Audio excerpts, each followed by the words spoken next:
নমস্কার বন্ধুরা, আমি রিয়া আবারও চলে এলাম নতুন একটি ভিডিও নিয়ে। আগের দিন তোমরা সবাই দেখেছিলে আমরা বেনারস এসেছি, তাই আজকে ভোর ভোর আমরা বেরিয়ে পড়লাম কাশী বিশ্বনাথ মন্দিরে পুজো দেওয়ার জন্য। আর গেটের সামনে দাঁড়িয়ে একটু ফটো তুলে নিলাম আর রওনা দিলাম মন্দিরের দিকে। মন্দিরে আসার পর আমরা একটা ফুলের দোকানে ঢুকে সেখানে আমাদের মোবাইল ফোন জমা দিয়ে একটা ফুলের ডালা নিলাম। পুজো শেষ করে আমরা একটি চায়ের দোকান থেকে চা নিয়ে নিলাম। সকালের ব্রেকফাস্টটা ধোসা দিয়ে সেরে নিলাম। তারপর আমরা একটি টোটো রিজার্ভ করে বেরিয়ে পড়লাম সাইট সিনের জন্য। প্রথমে আমরা যে সাইট সিনটা করতে গেছিলাম সেটা খুবই সুন্দর ছিল। বিভিন্ন রকমের ঠাকুরের মূর্তি ছিল, আর এখানে স্পেশাল হচ্ছে এই বড় শিবলিঙ্গটি আর তার সঙ্গে 100টা শিবলিঙ্গ। আমরা সবাই দেখো মন্দিরের ভিতরটা কত সুন্দর।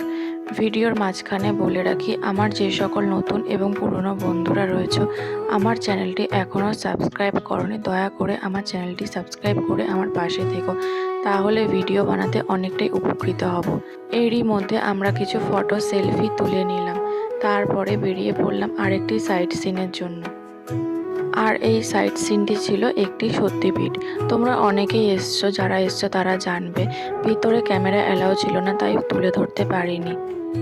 তারপর আমরা টোটোতে উঠে আমরা চলে গেলাম বাল্মীকি আশ্রমে। এখানে নাকি বলা হয় যে রামায়ণ এখানে লেখা হয়েছিল। আর এই জায়গাটাও ছিল খুব সুন্দর। যতটুকু পেরেছি তোমাদের সামনে তুলে ধরার চেষ্টা করলাম। এই জায়গাগুলোতে রামায়ণ এবং মহাভারতের কিছু দৃশ্য তুলে ধরা হয়েছে কার্টুনের মাধ্যমে, সেগুলো তোমাদের সামনে একটু তুলে ধরার চেষ্টা করলাম। পর আমরা চলে এলাম ত্রিদেব মন্দিরে, আর সেখানটাও খুব ভালো লাগলো। তিনটে দেবতার মূর্তি ছিল। সাইট সিন কমপ্লিট করতে করতে প্রায় দুপুর হয়ে গিয়েছিল। এরই মধ্যে মন্দিরের পাশে আমরা একটু খাবারের দোকানে কিছু চাট আর ফুচকা নিয়ে নিলাম পুরো লাঞ্চের জন্য।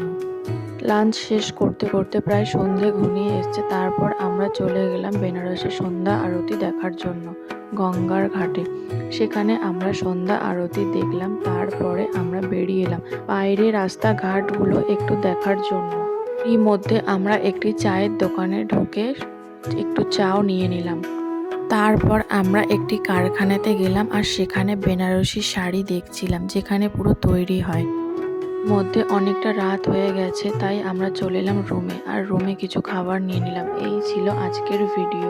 কেমন লাগলো সবাই কমেন্ট করে জানাবেন।